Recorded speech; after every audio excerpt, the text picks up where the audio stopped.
मैं अंजलि सहायक अध्यापिका कंपोजिट विद्यालय रामपुर खतौली से मैं आज आपको अपनी फ़ाइल दिखाना चाहती हूँ, जिसको कि मैंने एक collection of stories of unsung heroes बनाया है अंडर हमारा जो प्रोग्राम चल रहा है भारत सरकार के द्वारा आज़ादी का अमृत महोत्सव।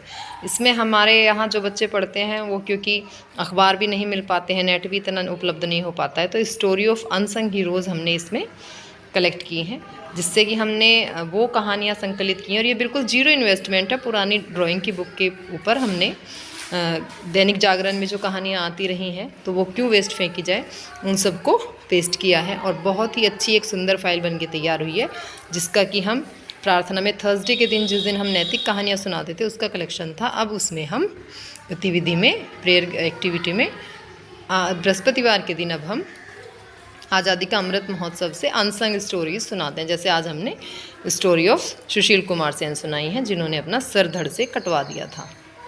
और ये वो कहानियाँ हैं जिनके बारे में कभी सुना भी नहीं गया है। ऐसी बहुत कहानियों का संकलन इस फाइल के माध्यम से बच्चों को उपलब्ध कराया जा रहा है।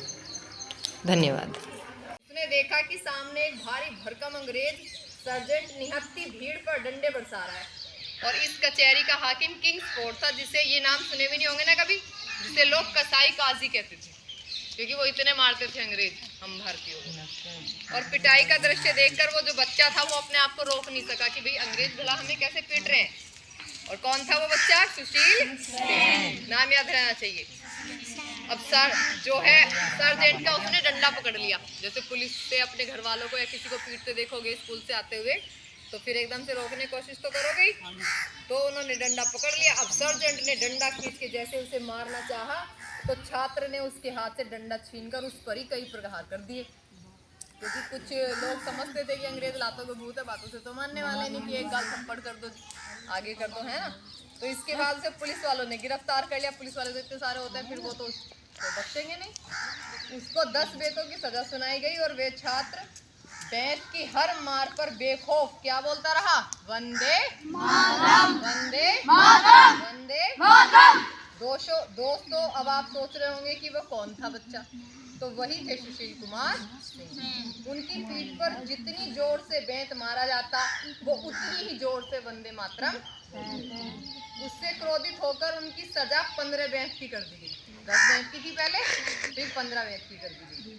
और उनके शरीर की खाल छिल गई, खून का रिसाव होने लगा। और इस घटना से आहत होकर ही युवा क्रांतिकारियों ने सुशील कुमार की मार का बदला लेने का फिर निर्णय करा। और अरविंद घोष, जो कि कलकत्ता के फेमस क्रांतिकारियों में से एक हैं, ये अरविंद घोष के नेतृत्व में, और वहां से भागने के दौरान सुशील कुमार पुलिस की गोली से घायल होकर, क्योंकि क्रांतिकारी तो चुप चुप के रहते थे पुलिस से, गांव वालों से चोर आ गए हैं और पुलिस को भूल गया। साथ ही उन्हें लेकर निकल जाना चाहते थे कि सुशील कुमार को गोली लगी है, फिर चलो अपने साथ ले जाएं। पर सुशील कुमार ने कहा कि नहीं, मुझे लेकर भागोगे तो खुद भी नहीं भाग पाओगे, है ना।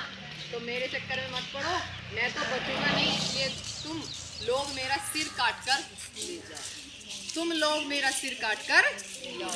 साथियों ने इनकार कर दिया, तो सुशील कुमार ने भला क्या किया होगा कि डांटा और साथियों को वैसा ही करना पड़ा। उसके साथियों को, पुलिस को सुशील कुमार का सिर्फ धड़ ही मिला। स्वतंत्रता संग्राम के इतिहास में ये अनोखा बलिदान, और ये बलिदानी अमर है। जानी थी ये कहानी कभी? देखा सिर धड़ से अलग करने वाली बात। अच्छा, एक और है सिर से धड़ अलग करने वाली बात, पर कभी सुना भी नहीं होगा। राजस्थान में हाड़ा रानी नाम की एक रानी थी। 8 दिन पहले ही शादी हुई थी उनकी, और फिर जब ही उनके पति को लड़ने के लिए जाना था, तो हुआ क्या कि उनके पति जाना नहीं चाहते थे लड़ाई में। तो थोड़ा सा मन शादी का था, तो छोड़ के जाना, सब पत्नी से दूर नहीं जाना चाह रहे थे। तो उन्होंने कहा कि रानी, मुझे कुछ अपनी निशानी दे दो, जिससे मैं युद्ध में जाता रहूं और तुम्हारा प्यार भी मुझे याद रहे। तो रानी ने क्या किया, थाल में सजा के अपना सिर ही पेश कर दिया कि लो मेरी निशानी, अब तुम रुक नहीं पाओगे, जाके अपने देश को जीत के लाओ, है ना, लड़ाई में। तो सिर काटने की कहानियां तो सुनी भी नहीं होंगी हमारे देश में, कितने शहीदों ने सिर कटाए हैं, तब जाके हमारा देश अच्छे से बना। आई बात समझ? ये कहानियाँ बिल्कुल सुनी नहीं थी ना। तो यही आज़ादी का अमृत महोत्सव है कि हमें वो स्टोरी जाननी है जो अनसंग है, जिनके बारे में किसी ने सुना ही नहीं। ये सब 100 पीस नहीं बने हैं। ये कलेक्शन सारा किस लिए है? ये कलेक्शन इसीलिए है कि हम ये कहानियाँ जानें, ठीक है, क्योंकि सबको अखबार भी नहीं मिलता, सबको नेट भी नहीं मिलता, सबको ये कहानियाँ पता भी नहीं। तो ऐसे ही हर थर्सडे के दिन हम एक कहानी जानेंगे, प्रेयर एक्टिविटी की तरह, जैसे हम हर रोज़ एक करते हैं। ठीक, गुड, थैंक यू। चलिए।